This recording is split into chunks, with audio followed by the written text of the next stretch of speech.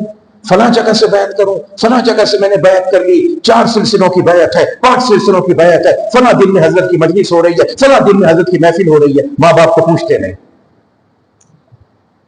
دنیا کے سارے پیر سب اکٹھے ہو جائیں، پوری ذمہ داری سے کہہ رہا ہوں، اللہ کے پاک نبی علیہ السلام کی کوئی حدیث کسی کے بارے میں نہیں، وہ باپ دیندار ہے کہ دنیا دار ہے، نماز پڑھتا ہے کہ نہیں پڑھتا، اس سے بحث نہیں، بس اللہ کے پاک نبی نے کہا کہ ایسے کر کے محبت کی ایک نظر ڈال دی بڈھے بڑھیا پہ، اللہ تمہیں مقبول حج کا ثواب عطا کر دے، مقبول حج کا ثواب عطا کر دے گا۔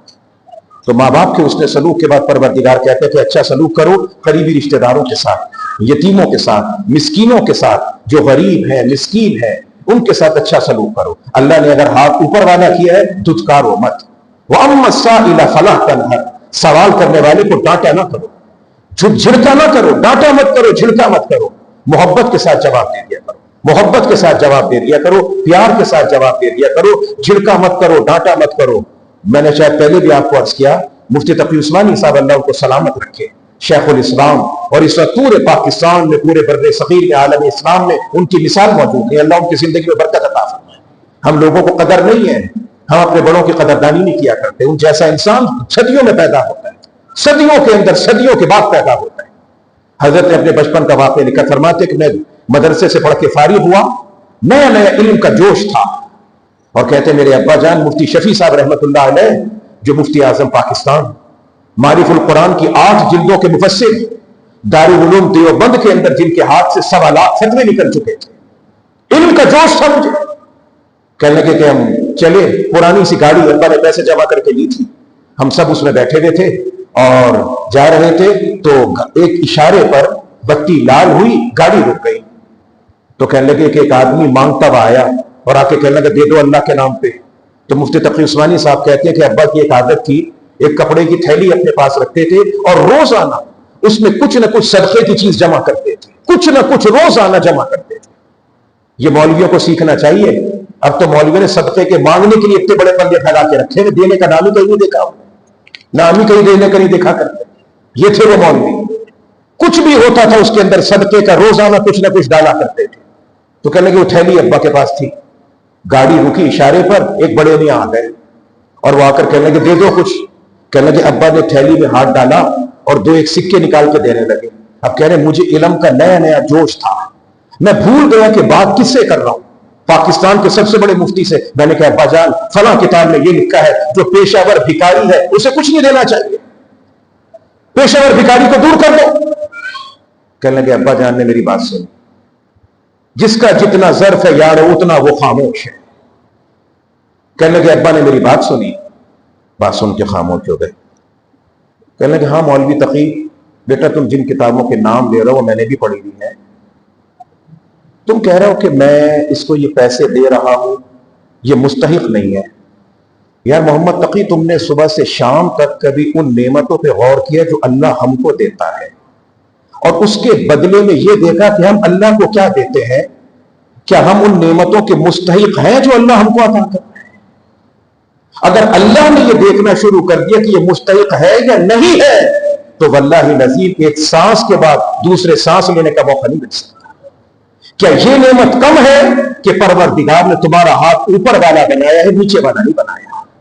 چھوڑ دو اس بات کو حقدار ہے کہ نہیں.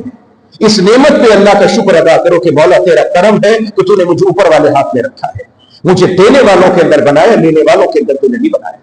الید العلیٰ خیر من الید السفلیٰ، اللہ کے پاک نبی علیہ السلام فرماتے ہیں اوپر والا ہاتھ نیچے والے ہاتھ سے بہتر ہے. تو اللہ کہتا ہے غریبوں کے ساتھ، یتیموں کے ساتھ اچھا سلوک کرو، حسن سلوک کرو، بہترین سلوک کرو. وقولوا للناس حسنا، اور جب بات کرو اچھی بات کرو.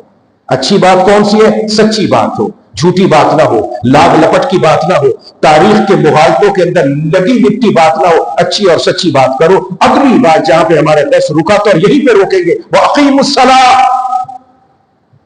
نماز قائم کرو، نماز قائم کرو. ربیع الاول کا مہینہ ہے، حضور کی محبت سراخوں پر، حضور کی آمد سے بڑھ کر نورانیت والی کائنات میں چیز کوئی نہیں. نبی علیہ السلام کی ولادت باسعادت سے بڑھ کے اس کائنات میں خوشی کی خبر کوئی نہیں. یہ اللہ کے پاک نبی علیہ السلام فرماتے میرے کلمہ پڑھنے والوں، اگر میری آنکھیں ٹھنڈی کرنا چاہتے ہو تو نماز پڑھو. قرۃ عینی فی الصلاۃ، میری آنکھوں کی ٹھنڈک نماز میں ہے. میری آنکھوں کو اگر ٹھنڈا کرنا چاہتے ہو تو نماز. قبر کا پہلا سوال نماز کی شکل میں ہے. اللہ کے پاک نبی علیہ السلام کی محبت بشکل نماز ہے. اللہ کریم روزانہ 5 مرتبہ اپنی بارگاہ میں حاضری کا موقع دیتا ہے بشکل نماز. اور بات آئی تھی، آخری بات جو تھی وہ تھی سجدے کی. میں نے قیام کے بارے میں آپ کو بتایا کہ ہاتھوں کو چھوڑا، باندھا ایک مجرم کی طرح سے کہ پروردگار یہ دنیا پیچھے ہے، اللہ اکبر تو سب سے بڑا ہے. میں ہاتھ باندھ کے تیری بارگاہ میں کھڑا ہوں، میں یہاں پہ ہاتھ باندھوں تب بھی غلام، میں یہاں پہ ہاتھ باندھوں تب بھی غلام، میں تیرا غلام بن کے کھڑا ہوں. اللہ سے سوال کیا، کیا سوال کیا؟ اہدنا الصراط المستقیم، اللہ مجھے سیدھا رستہ دکھا دے. ادھر سورت فاتحہ پڑھی، فوراً اگلی سورت قرآن کے ساتھ ملا دی. قرآن فاتحہ میں سوال ہے ہدایت کا، اور اللہ کیا کہتا ہے؟ الف لام میم ذالک الکتاب لا ریب فیہ ھدی للمتقین، ہدایت ہے پرہیزگاروں کے لیے. بندو تم نے سوال کیا تھا ہدایت کا، اگر ہدایت چاہتے ہو میرا قرآن پڑھ لو. ادھر سورت پڑھی فاتحہ کی، فوراً رکوع میں چلے گئے. کیوں؟ اللہ کہتا ہے لو انزلنا ھذا القرآن علی جبل لرأیتہ خاشعا متصدعا من خشیۃ اللہ، اگر میں یہ قرآن پہاڑوں پر اتارتا پہاڑ بھی جھک جاتے، ٹوٹ جاتے. بندے نے قرآن پڑھا ہے، کیسے سیدھا کھڑا رہ سکتا ہے؟ ادھر فاتحہ پڑھتا ہے، ادھر سورت پڑھتا ہے، فوراً رکوع میں جا کے جھک جاتا ہے، فوراً رکوع میں جا کے جھک گیا. اور اللہ نے اس نماز کے اندر تمام عبادتوں کو جمع کر دیا. اللہ نے قیام عطا کر دیا پہاڑوں جیسا، اللہ نے رکوع عطا کر دیا چوپایوں جیسا. یہ جانور، یہ گائے، یہ بیل، یہ گھوڑا، یہ 4 پایوں پر چل کے خدا کا ذکر کر رہے ہیں. پروردگار عالم نے بشکل رکوع ان چوپایوں کی عبادت کی شکل ہم کو عطا کر دی. پھر سیدھا کھڑا ہوا، سمع اللہ لمن حمد ربنا لک الحمد، تعریف اس کی جس نے اللہ کی حمد کی ہے. مولا سب تعریفیں تیرے لیے. اللہ اکبر کہہ کے سجدے میں چلے جاؤ. قیام ایک ہے، رکوع ایک ہے، سجدے 2 ہیں. 2 سجدے ہیں، کیونکہ ہر کام کے لیے گواہ 2 درکار ہیں. یہ سجدہ اللہ کی بارگاہ میں محبت کی گواہی ہے. یہ سجدہ اللہ کی بارگاہ کے اندر الفت اور چاہت کی گواہی ہے. یہ سجدہ وہ ہے کہ ادھر بندہ سر سجدے میں رکھتا ہے، ادھر پروردگار اٹھا کے اپنے قدموں کے اندر رکھ لیتا ہے، اپنے قدموں کے اندر رکھ لیتا ہے. تصور عرش پر ہے، وقت سجدہ ہے جبی میری، میرا پھر پوچھنا کیا آسمان میرا زمین میری. سر سجدے میں رکھا، ناک عزت کی جگہ زمین پہ، ماتھا پیشانی عزت کی چیز زمین پہ، چہرہ عزت کی چیز زمین پہ. یہ تینوں چیزیں زمین پہ رکھ کے پڑا سبحان ربی الاعلی، اے پروردگار اتنی پستی میں جا کر میں اقرار کرتا ہوں کہ تجھ سے اعلیٰ کوئی نہیں ہے، تو سب سے اعلیٰ ہے. میرے دوستو جب اللہ کے بندے نے اتنی محبت کا اظہار کیا، پھر پروردگار اپنی محبت کا اظہار کرتا ہے، اس کے سر کو اٹھاتا ہے، اپنے قدموں پہ لا کے رکھ دیتا ہے. یہ کیفیت اللہ کو اتنی پیاری لگی کہ پروردگار کہتا ہے بندہ ایک نہیں دو سجدے کر تو میری بارگاہ کے اندر، دو سجدے کر۔ اور آپ جانتے ہیں جب کہ مسلمان مرد و عورت مر جائے، مرنے کے بعد جب اس کو غسل دیا جاتا ہے تو غسل دینے کے بعد جو کافور یا کوئی خوشبو ہے وہ کہاں لگائی جاتی ہے؟ ان اعضاء پر لگائی جاتی ہے جو سجدہ کرتے وقت میں زمین پہ ٹکتے ہیں۔ یاد رکھیے گا ہمیں تیجا پل 40واں تو یاد ہے، سنت باتیں یاد نہیں ہے۔ مرنے والا مرد ہو یا عورت مر جائے، مرنے سے بھاگنا کیسا، مرنے سے ڈرنا کیسا، یہ سوچ کے مرو الموت تحفۃ المومن، یہ موت تو مسلمان کا تحفہ ہے۔ بلال حبشی رضی اللہ تعالیٰ عنہ آخری دن ہے، چارپائی پر لیٹے ہیں بلال حبشی رضی اللہ تعالیٰ عنہ، حضور علیہ السلام کے صحابہ کی جماعت میں اونچے رتبے اور شان کے ہیں، صحابہ کرام ان کو دیکھ کے خوش ہوا کرتے تھے، ان کی عزت اور احترام کرتے تھے، ان کو عمر فاروق اپنا سردار کہہ کے بلایا کرتے تھے۔ جب وہ آتے تھے فاروق اعظم کھڑے ہو کے اپنی جگہ پہ ان کو بٹھایا کرتے تھے۔ بلال حبشی کی زندگی کی آخری رات ہے، رشتہ دار کھڑے ہوئے ہیں، پریشان ہیں کہ ابا کا، دادا کا، لالا کا انتقال ہو رہا ہے، نبی کا یہ چہیتا لاڈلا صحابی ہم سے رخصت ہو کے جا رہا ہے۔ مگر اس دن عجیب بات ہے، سب رو رہے ہیں اور بلال مسکرا رہے تھے، منہ کے اندر جو 2-4 دانت تھے وہ نظر آ رہے تھے۔